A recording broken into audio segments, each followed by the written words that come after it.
Hi anime lovers, this is Reacts and welcome back again to my YouTube channel. So I'm super excited about the newest episode ng Solo Leveling, episode number 8. Kasi 'di ba nagkaroon siya ng parang delayed for about a week kasi may nangyari dun sa voice artist ay Jinwoo, which is nagpagaling muna siya sa kanyang illness. And doon nga pala sa previous episode ng Solo Leveling, which is yung episode number 7, is ayun na nga, natalo ni Jinwoo yung B-rank monster doon sa parang fire gate na inopen ni Jinwoo dahil binigyan nga siya ng system ng susi. And sobrang happy ni Jinwoo kasi kapag natapos niya yung parang quest, which is hindi ko alam kung ilang parts ng quest yun, no? Pero pinakitaan kasi siya ng parang may blueprint na binigay sa kanya yung system na for you to earn this kind of reward, which is yun nga elixir of life, may 3 items siya na kailangan makumpleto. So hindi ko alam kung anong episode yun ipapakita yung mga quest na yun, but I'm super excited kasi because nga may newest episode na tayo ng Solo Leveling. So let's find out, mga anime lovers, kung ano yung mangyayari sa episode number 8.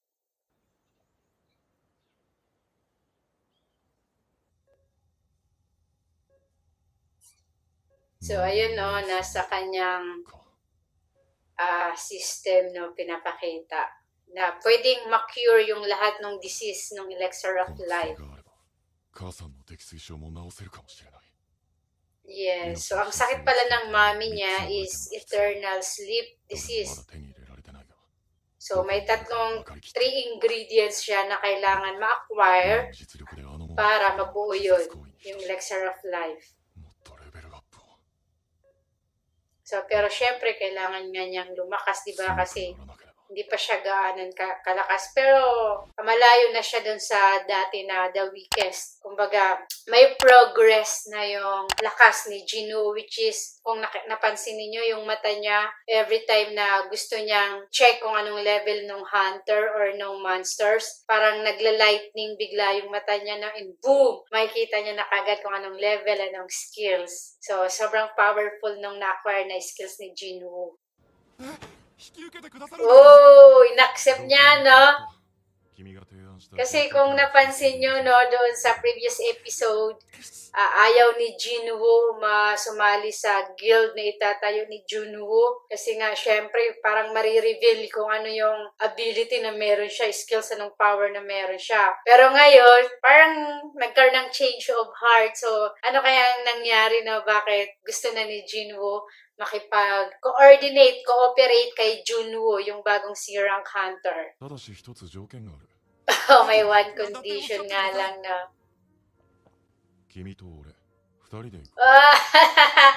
Dalawa lang sila. Ano kaya yun?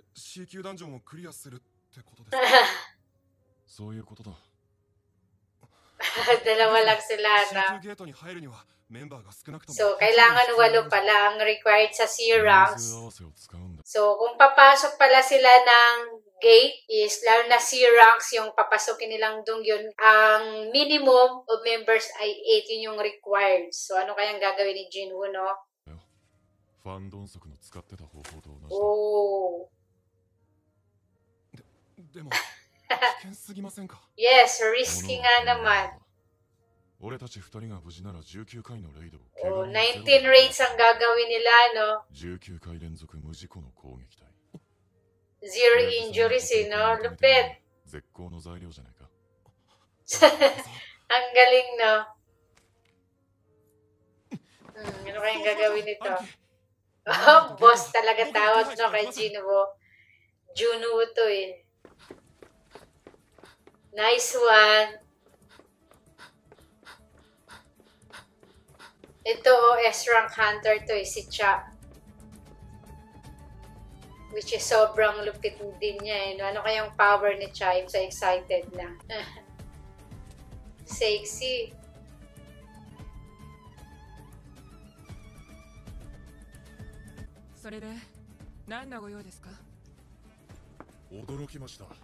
May kausap siya. Ay, hindi. Ang galing niya, no? Nadidetect niya kung may tao sa paligid. トレーニング中失礼します。私、こういうものです。実際にこの社会を回すために十分なダンジョン試練の大半を持ち帰る。Okay, no, yung parang kung ano yung mga nakukuha sa loob ng Dongyun, yun yung parang ginagamit like electricity, etc. Parang ganon. So nga, yung mga nagtayo ng mga guild, no, is yumaman kasi nga may mga hunter sila, no, which is kung ano yung makuha sa loob ng cave ng monster, sa katawan ng monster, is pwedeng ibenta sa government, which is siguro kung bakit goal nito ni Junwoo is mag-create ng sariling guild kasi syempre aside from kumita ng malaki siguro is gusto niyang ma-acknowledge siya nung tatay niya. Ayan o, White Tiger Guild, kung ano-anong mga guild na, Fame Guild, Knights Guild. Yun yung pinakamalakas or pinakamadami. Oh, nagja-jogging na ulit si Jinwoo. Siguro yun yung mga quest niya, no, sa system. Ayan, no. Oh, may reward na naman siya, no. Oh, check your reward. Okay, full recovery siya, oh. Ang dami na naman yung reward, no. Ayan, ano kayang laman yan? Bingo card. Bingo card. Ano, maglalaro siya. Parang ganon. Oh, level 26 na siya, no? Yung title niya pa rin is Wolf Assassin. Tapos, title job nan. No, kaya, no? O D-Rank Gate, merong nag-text sa kanya. Mag-yes kaya siya dyan sa request? Nag-yes din siya, no? Kasi nga gusto niya is mag-level up yung kanyang strength, power.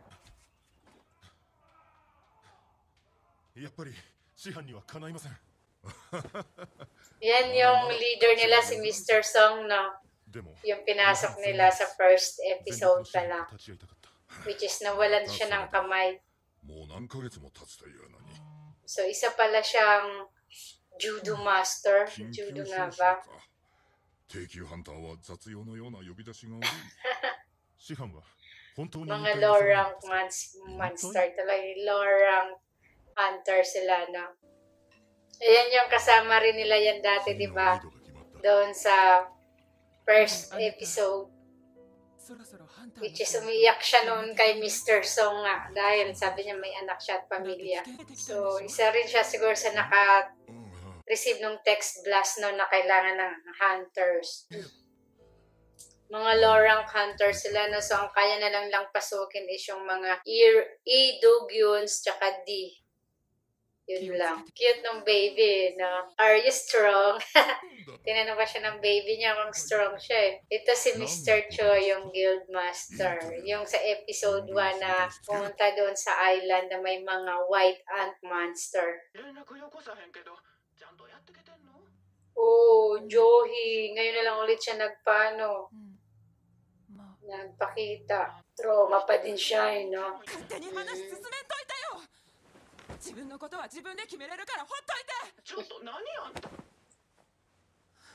Gusto niya talaga maging hunter, eh, no? Kaso natutrauma na siya. May gusto kaya to kay Jinwoo? Gusto siya maging guild master, no?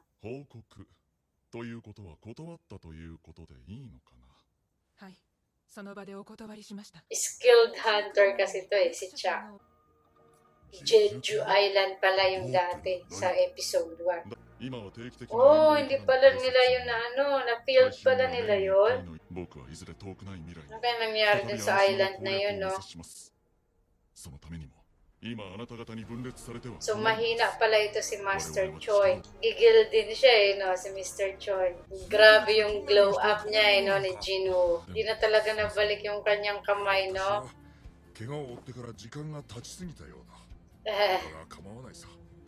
Magre-reunion sila, eh, no? Nandyan din siguro yung may anak kanina na pinakita, tsaka si Joey. Sino kaya yan? Oh, andyan nga si Joey, oh. Nakatalik ng buhok niya. Shock siya kay Jinwoo, eh, no? Si Joey. Kaya si Mr. Kim yung tumakbo na umiyak doon sa episode 2, di ba? Hindi siya makapaniwala, no? Kasi nagbago na itsura niya. はい、お久しぶりです。すごく伸びてるし、足もやっぱりお見舞いに行った時にはもう。お見舞い？ Oh, sino kaya ang mga to? こっちにも若い女がいるじゃねえか。 Mga preso. Baby agad no? Kapal ng mukha nito. Baby agad tawag. Sino naman to? 遠足じゃないんだぞ。 Mukhang malupit din tong hunter na to no? Itsura pa lang. Yung aurahan niya parang malupit.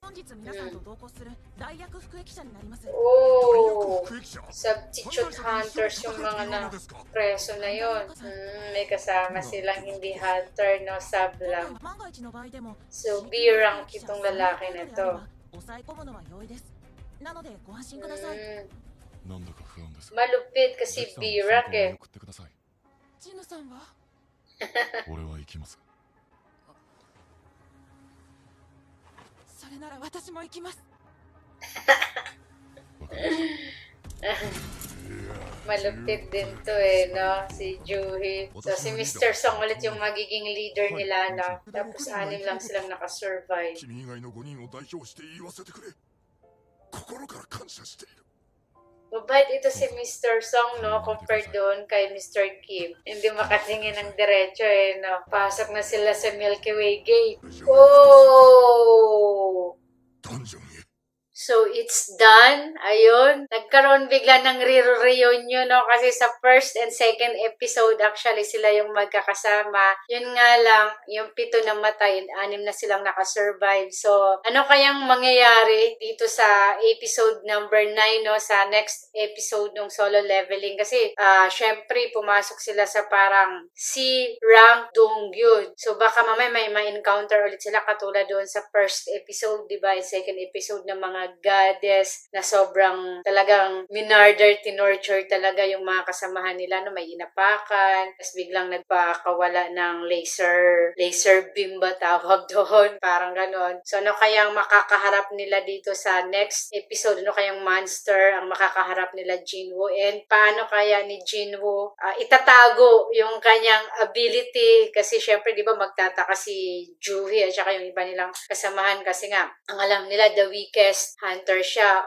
in the earth. Kaya, so excited na ako anong gagawin ni Jinwoo. So if you like my reaction, please like, subscribe, and comment down below kung ano pa yung mga anime na i-react ko. So, see you in my next video.